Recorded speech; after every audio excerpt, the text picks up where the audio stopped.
ایک بہن کا کومنٹ آیا کہ میں ایک شادی شدہ ہوں اور میرا شوہر قطر میں رہتا ہے اور ان کا آنا بہت کم ہوتا ہے، 3 سال 4 سال کے بعد وہ ہمارے پاس آتے ہیں۔ کیا میں اپنے شوہر کے پیٹھ پیچھے اس کی غیر موجودگی میں کیا میں کسی اور کے ساتھ گناہ کر سکتی ہوں؟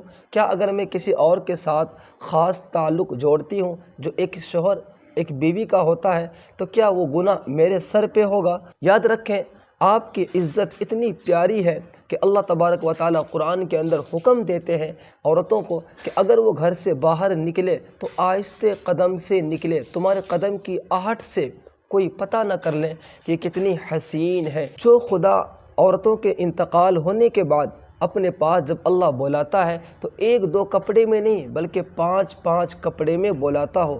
جو خدا آپ کی عزت کا اتنا بڑا نگہبان ہو وہ آپ کو اجازت کبھی نہیں دے سکتا کہ شوہر کی غیر موجودگی میں آپ گناہ کریں اور وہ گناہ شوہر کے سر جائے۔ نہیں، بلکہ آپ ان چیزوں سے توبہ کریں۔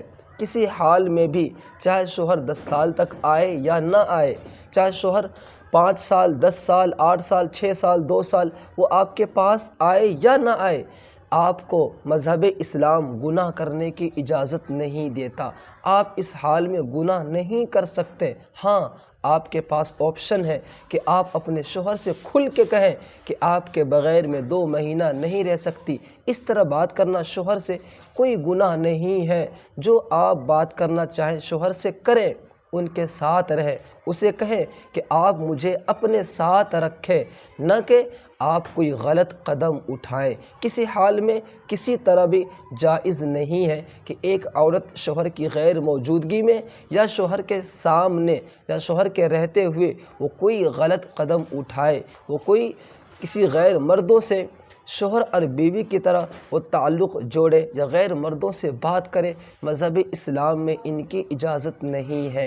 جو نوجوان، جو ہمارے بھائی ہیں جو شادی کر کے باہر کسی ملک کے اندر چلے جاتے ہیں، وہ بھی دولت کمانے کے پیچھے اتنا نہ پڑے کہ ان کی بیوی غلط کام کرنے پر آمادہ ہو جائے، ان کی بیوی ان کے پیچھے اللہ کے حکم کو توڑنے لگے۔ اگر ایسا ہوتا ہے آپ کی وجہ سے تو وہ تو گناہ گار ہے، لیکن اس کے ساتھ ساتھ شوہر کے سر پہ بھی گناہ لکھا جائے گا۔ تو اس لیے یہ بات بتانی تھی کہ کسی حال میں بھی نہ کسی مرد کو غلط کام کی اجازت ہے، نہ کسی عورت کو غلط کام کرنے کی اجازت ہے۔ مذہب اسلام بالکل صاف اور ستھرا مذہب ہے۔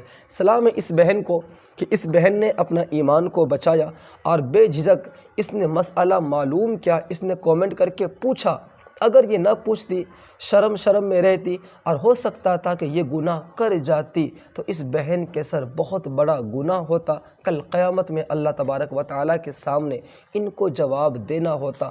تو اس بہن نے لکھا، اللہ اس بہن کی ایمان کی حفاظت فرمائے، اللہ اس کے شوہر کے دل کے اندر ان کی محبت کو ڈالے، دونوں ایک جگہ سکون کے ساتھ زندگی گزارے۔ تو یہ میری بہن ہے جس نے کومنٹ کیا ہے، اللہ آپ کے ایمان کی حفاظت فرمائے، اللہ آپ کی عزت کی آبرو کی حفاظت فرمائے، اور میری دعا ہے، میرے تمام آڈینس کی دعا ہے کہ اللہ تبارک و تعالی جلد سے جلد آپ کے شوہر کو آپ کے پاس لوٹا دے۔